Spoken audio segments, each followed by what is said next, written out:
How to redeem GrubHub gift card. The very first thing you want to do is to head over to any of the web browser, or you can directly move into your GrubHub application. Enter your login credentials and then log into your specific account.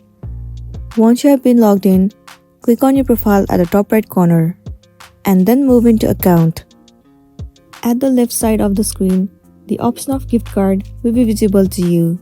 Click on it and then simply click on redeem a gift card. It will land you on the interface where you will be able to redeem the gift card.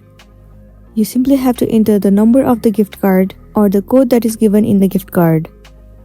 Once you have entered the number, you simply have to click on redeem and then your gift card will be redeemed successfully. Now at the time of checkout, you will be able to choose gift card as the payment method. So with the help of gift card, you will be able to pay to the order that you have made and then you'll be good to go. So that's it, and this was a tutorial video on how to redeem GrubHub gift card.